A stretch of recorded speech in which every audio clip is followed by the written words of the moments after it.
Hey everyone, it's currently March 6th, it's 8:50 a.m. Just want to make another video just of what I have for today and kind of following up on yesterday. So I mentioned yesterday that I was going to have a power presentation, which is like our writing class. So that presentation went pretty well. And yeah, now I think I have another presentation today for one of my biology classes. It's a little bit about like health policy. So that'll be pretty interesting, but I think that like the majority of this week is for the most part, I want to say over. I have some like lingering kind of tasks, but I definitely have a lot more of the big things that were this presentation yesterday was one of the big ones that I had to really prepare for and get ready. Now with that out of the way, it's like pretty smooth sailing, I would say, into the next like week and just preparing for finals. One of the big things I realized from like last quarter is that I need to start studying earlier for my finals. So that's something I'm going to start today, is just like getting ahead, even though I have like almost like a week and a half, I think, before I have finals. And usually I wait a little bit longer to study, but I think I'm going to start now and just try to get in on it early. And yeah, by the way, I'm currently in the library. So yeah, just getting in some morning work, just kind of showing you guys what I'm doing here. I think one of the big things that I'm excited about is really spring break and being able to go home soon after finals. I think that like it's always good to go reconnect with family, see friends again from back home. Super important thing. Something that I feel very ironic about a lot of libraries is that there's so much knowledge in here, but there's also like so much knowledge online. And that like even though I love libraries, I love reading books, eventually all this knowledge is going to kind of become obsolete, and like there's not going to be a reason to have a physical library other than just to work or study. Because at my high school, I'm going to eat a banana, by the way. In my high school, there was a library, and it pretty much didn't really have many books. It just had like couches and stuff for studying. Because I think like that was a big realization that most people don't really need books unless it's for classes. Because a lot of people, if you're just studying all the time or really busy, it's like you don't have time to really read, which is not really a great thing, but it's just the reality of the situation. We would all love to have hours and hours each day just to read and keep like expanding our mind, but we often don't. And that's why I think, especially in the era of AI, we have to be able to realize that our time is very precious. And in order to really maximize that time, sometimes you just have to go through summaries of books. A lot of the self-improvement books that I read back in the day, like let's say almost like 2 years ago, a lot of those now, I would probably just read the AI summaries of it, or just have it really just pull out all those actionable insights that you'd have to go through hundreds of pages of a book. It can do it very quickly for you, and it's a really time efficient thing. So I think that the biggest shift we should see in the coming years is going to be away from just like physical books and towards like AI, obviously, but it's really like how you can use AI, because the use cases of like ChatGPT or like all these other tools are so large, but I don't think a lot of people have tapped into that potential yet. And a lot of people don't really quite understand what they're capable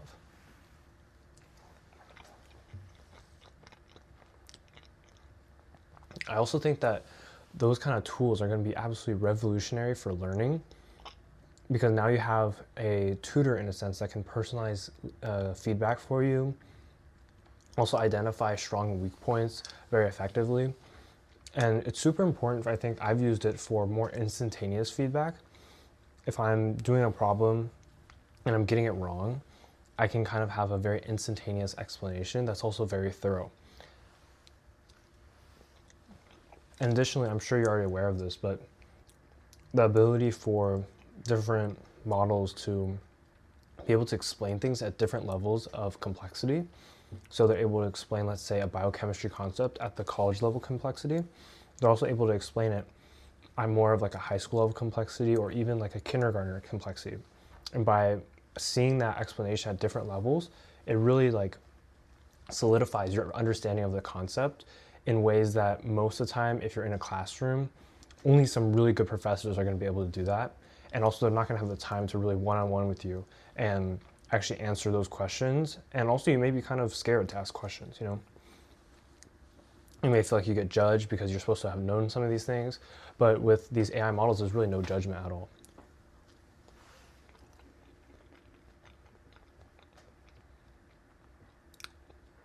I think for me, one of the biggest things about these different models is like their flexibility, in that truly the sky's the limit. If you can think of a prompt that could in some way help you, the AI model can kind of deliver on it. For example, you can ask it to like teach you something in like different steps and to give you like a test and give you questions and then give you feedback based off those questions. So I think just all those combined make it such a strong tool for learning, and just not like learning, biology or math, but like learning any subject at all. Like it could be a work-related subject, could be, I don't know, like writing, how to improve your writing, could be language, could be so many other useful things, maybe even sales, right? All those like different useful skills that we talk about, you can learn it just by having access to like one source of just one model, and you can just explore that indefinitely.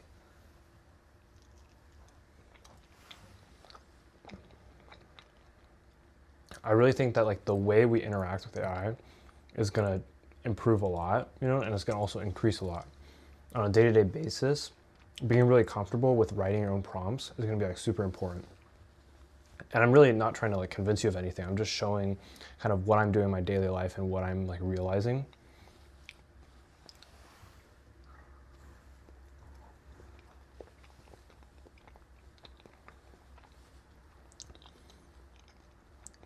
This banana was pretty good.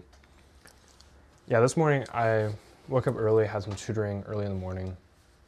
Didn't go to the gym today. I usually go to the gym maybe like, I want to say 2 to 3 times, maybe 3 to 4 times a week. I know I've talked about this probably before, but there's always levels to holding yourself back from something. There's a point of you deciding that, you're not gonna try something because you're scared and that's holding you back.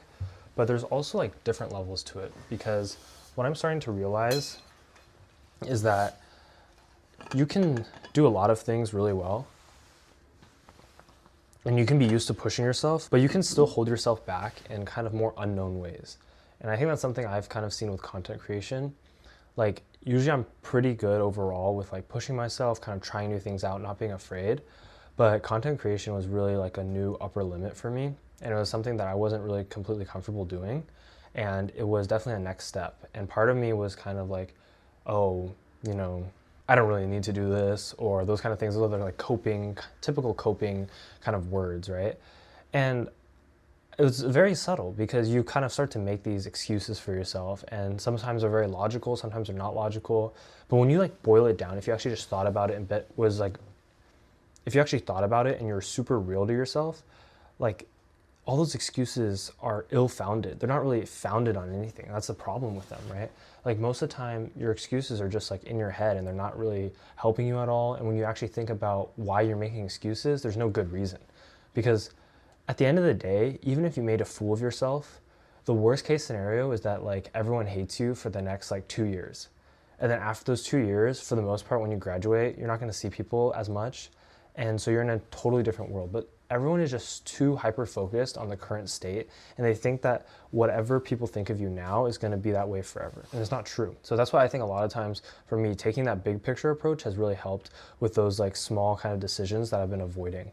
And I think it's a really big hack for continue to push yourself when you kind of don't want to, or you're making excuses against it. I know I said yesterday, Wednesday was going to be a busy day, but today is actually like a little bit of Wednesday on steroids. So I have my 2 biology classes in the morning. Then after that, I'll have 2 discussion sections for my biology classes. Then I have a chemistry discussion section. Discussion sections are just like smaller groups where you meet with like a teaching assistant and they just kind of help you go over the content. And then after that chemistry discussion section, I will have a volunteering class. I'm volunteering with the Cardinal Free Clinics, which is just like a free clinic. It's like a pre-med related thing. And then after that, I think I have a couple more meetings too. But as you can see, it's a pretty packed day. So that's why I wanted to kind of just give you guys an update before the day started and kind of recap what happened yesterday. I think overall, everything's going pretty well right now. And I try to be as grateful as I can for those moments, because I know they're not always going to be coming. There's going to be those times when you wish that, oh, everything was perfect. So right now, everything's definitely not perfect, but it's going pretty well, I would say. And I like to be more of a holistic person and just say like, enough is enough. So I'm pretty content right now. I think there's always a lot more work to do. There's never going to be, a lack of work, but that's something I'm just going to continue to push through, continue to just do my best to get better. And I'll keep you guys updated on every part of the journey. So I'll see you guys tomorrow.